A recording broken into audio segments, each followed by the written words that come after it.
Assalamualaikum warahmatullahi wabarakatuh. Bagaimana kabar kalian anak-anakku semuanya? Semoga kalian selalu sehat walafiat dan tetap semangat belajar.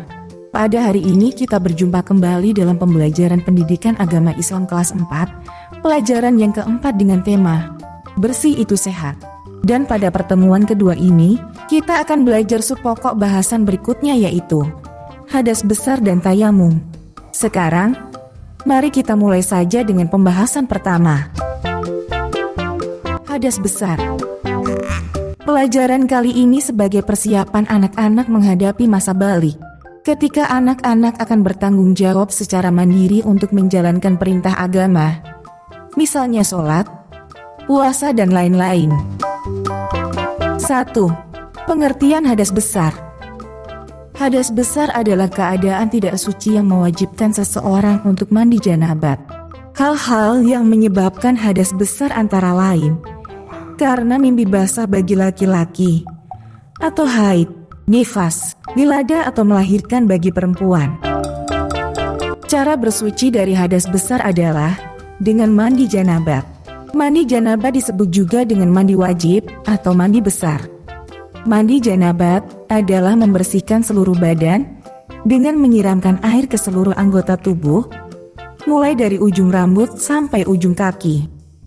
Jika mandi janabat tidak dilakukan, maka dapat menyebabkan tidak sahnya ibadah-ibadah yang dilakukan, seperti sholat, tawaf, dan yang lainnya.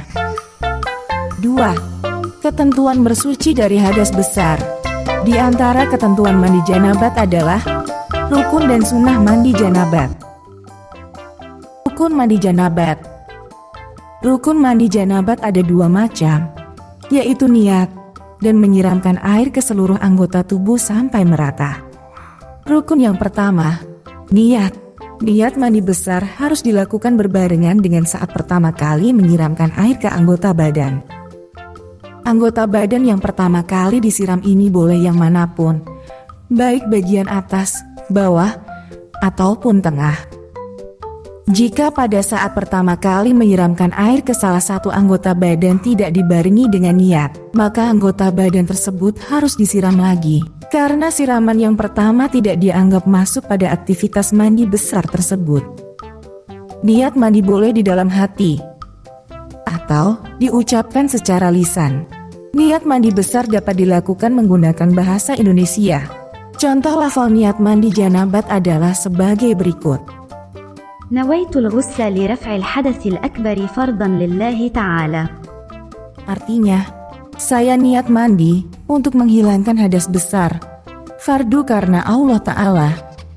2. Menyiramkan air ke seluruh anggota tubuh. Dalam mandi janabat seluruh anggota tubuh dari ujung rambut sampai ujung kaki harus basah terkena air.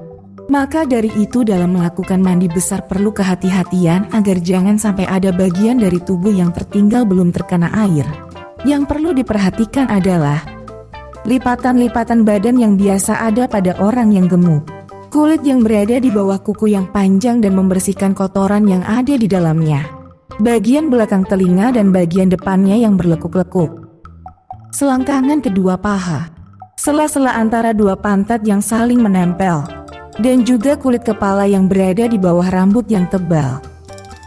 Bila ada sedikit saja bagian tubuh yang belum terkena air maka mandi yang dilakukan belum dianggap sah.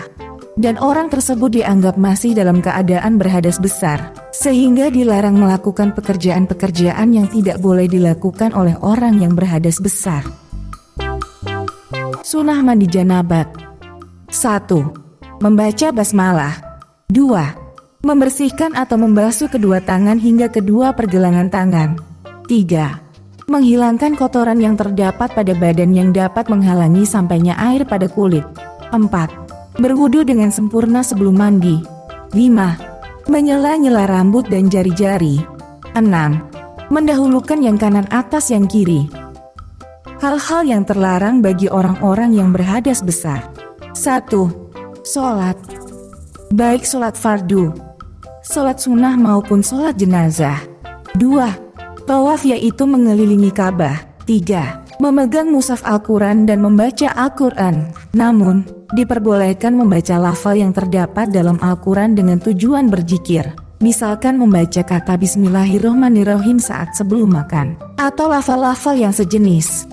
Meski kalimat tersebut menjadi bagian dari ayat Al-Quran, boleh dibaca orang berhadas besar selama ia tidak berniat membaca bagian dari Al-Quran. Puasa, baik puasa wajib maupun sunnah.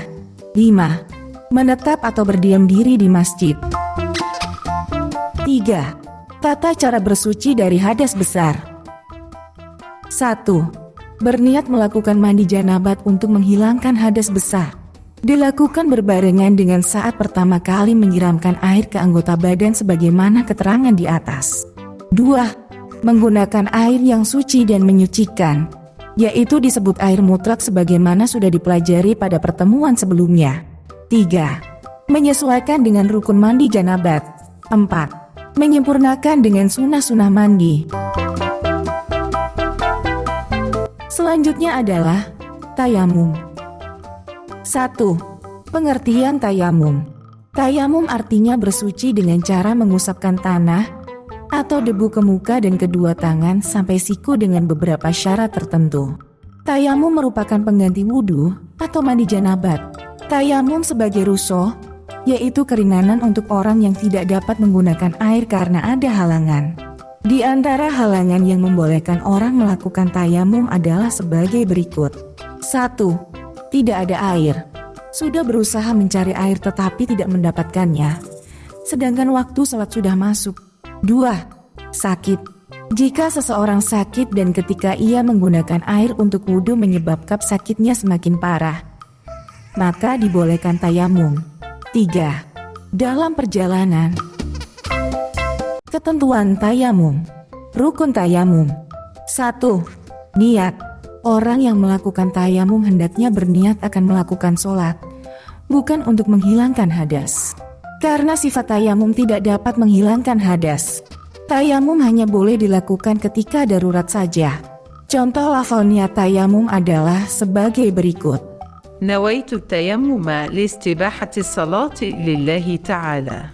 Artinya, aku niat tayamum untuk mengerjakan sholat karena Allah Ta'ala. 2. Mengusap muka dengan tanah atau debu yang suci. 3. Mengusap kedua tangan sampai siku dengan tanah atau debu yang suci. 4. Tertib. Artinya tayamum dilakukan sesuai urutannya, yaitu mendahulukan muka kemudian kedua tangan. Syarat tayamum. 1. Sudah masuk waktu sholat. 2. Tidak ada air. Jika sudah berusaha mencari air tetapi air tersebut tidak ditemukan maka boleh tayamum. 3. Dengan tanah atau debu yang suci. Adapun tata caranya adalah sebagai berikut. 1. Siapkan tanah berdebu atau debu yang suci. 2. Awali tayamum dengan basmalah. Letakkan kedua telapak tangan di atas debu yang suci sambil membaca niat dalam hati. Bisa juga tempelkan kedua telapak tangan ke dinding, jok kendaraan, kaca, dan sebagainya untuk mendapatkan debu.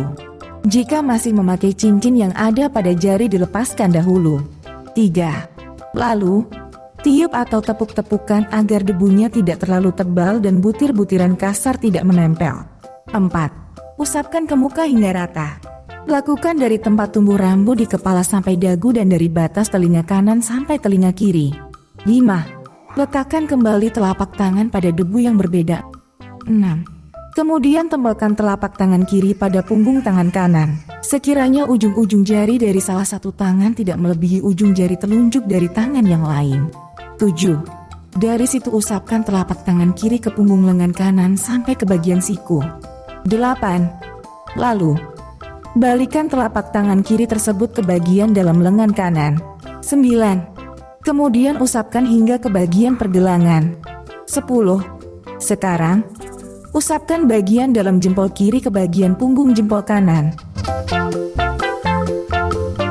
Selanjutnya, lakukan hal yang sama pada tangan kiri. 11. Terakhir, pertemukan kedua telapak tangan dan usap-usapkan di antara jari-jarinya. Kemudian, membaca doa sebagaimana doa setelah wudhu. Sekarang, pelajaran 4 sudah tuntas semuanya. Kalian sudah memahami hadas kecil, hadas besar, dan tayamum. Semoga pembelajaran ini bermanfaat untuk kita semua. Sampai berjumpa pada pertemuan yang akan datang.